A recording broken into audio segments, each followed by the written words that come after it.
would preserve many such particles as they cool off.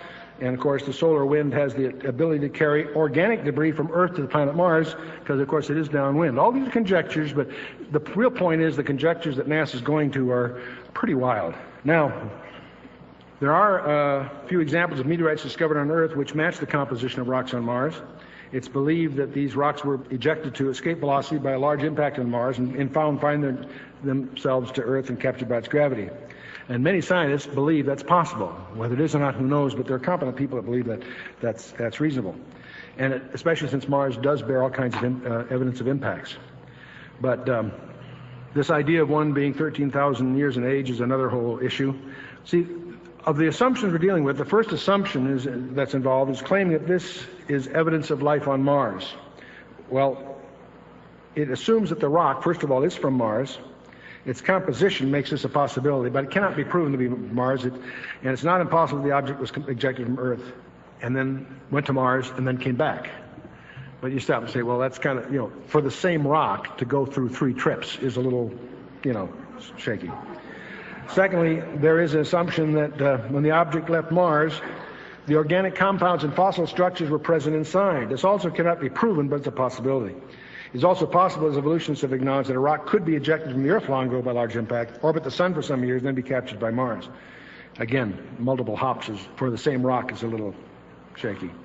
A third assumption is that the structures and the chemicals found are indeed fossils of microbial life and have no other origin from non-living processes. So scientists have stated, however, that both organic compounds and the ion compounds found could have other natural origins. So you can go on and tear this to pieces. The real question is, what are the motivations behind all this excitement for some guys to, in sincerity, make some observations and publish the possibilities is one thing. That's understandable. But what's amazing is how first of all, the scientific world has jumped on this as if it was some big, profound discovery. It's obviously a gigantic extension of the facts. As one person quipped, it's making vast conclusions from half-vast data. But you got to say that very carefully, I understand. But it's also important for us to be sensitive to the gigantic applause and response of the press and the secular world to this, how they leap and cling to these gigantic conclusions from this report. And you quickly sense that there's a gigantic motivation on the part, especially of the so-called scientific community, to promote the idea of evolution. Because that's a theory in big, big trouble.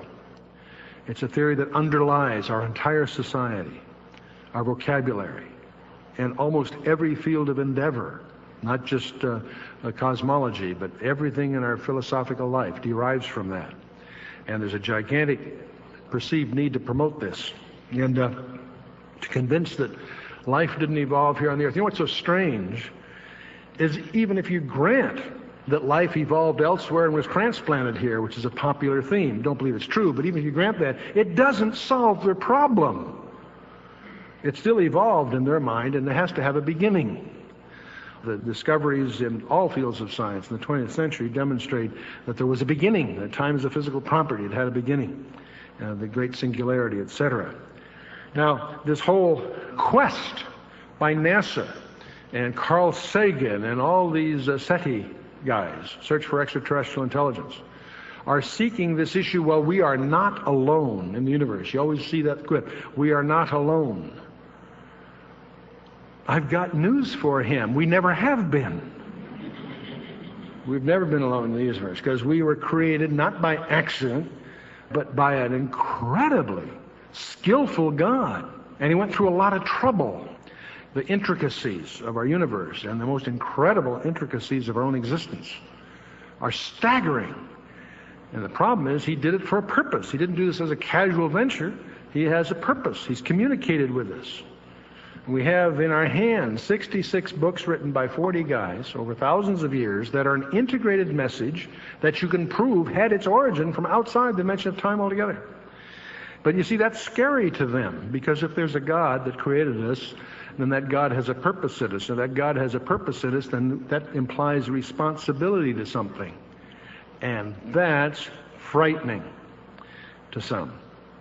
And so we are beneficiaries of an infinite, transcendent God, a transcendent God who is not only outside our creation but can enter it and has, that we might have a destiny with him far beyond the constraints of the physical universe we find ourselves in. Now, this particular press release and the particular technical articles you'll see in all the magazines over the coming weeks will be intriguing, but as you look through them, even as a layman, you'll begin to realize that they are conjecture upon conjecture upon conjecture, and frail at the very outset. But this is healthy, because this is sort of like a warning shot across our bow, because there's going to be other things coming. Now, you can quickly dismiss some of the enthusiasm of NASA as motivated by their desperate attempt to gain public favor for funding. Hoagland is one of these guys that has been going around trying to promote interest in this peculiar face that has been observed on Mars. Viking 1 on orbit 35 around Mars back in that mission captured a photograph of a peculiar, and we'll show you that next time we get together. We'll project it, show it to you. But there is a face, apparently, on Mars. And there's some other structures, too, that are intriguing, but not quite as dramatic as this particular face. This thing that looks like a face is a mile across. This is not some little aberration. And what's disturbing about its structure is that it's symmetrical. It resembles, in the opinion of many, very much like the face that you'd expect on the Sphinx of Egypt. Now, that's been disfigured because Napoleon's artillery officers decided to use it for cannon practice, as you know, if you visited there. But the point is, the face on Mars is often compared to the face on Sphinx. But what's disturbing about the face is that it looks symmetrical. Now, scientists are divided. Some say it's just an aberration, and some feel that it's a structure that was fabricated for a purpose. And Hoagland has been pleading with NASA to take it seriously. NASA has avoided this subject like the plague in the past. I think they were fearful of a repeat of the von Däniken foolishness of years ago. But with this new bent at NASA, it would not surprise me at all to see proposals from NASA to Congress. They already have organized all kinds of proposals to make the research on Mars a high priority. But will they send a rover to the Cydonia region of Mars to find out more about these apparent structures that are on Mars? That's an interesting question. And it'll be interesting for me to watch, because they've avoided Hoagland like the plague, and yet at the same time, at this point, their goals may start to coincide, because NASA, of course, is desperate for funding. And so we'll watch that and watch the missions that they're planning. Now, most of these missions take many, many years in planning and preparation. So you're talking, years 2003, 4, or 5, that kind of planning horizon, I believe. Now, the reason I get into this is that, first of all, as far as the fury that you're going to hear about all this stuff, there really isn't any evidence of fossil life. It's only some similarities in appearance of certain things. It may be just Martian chemistry.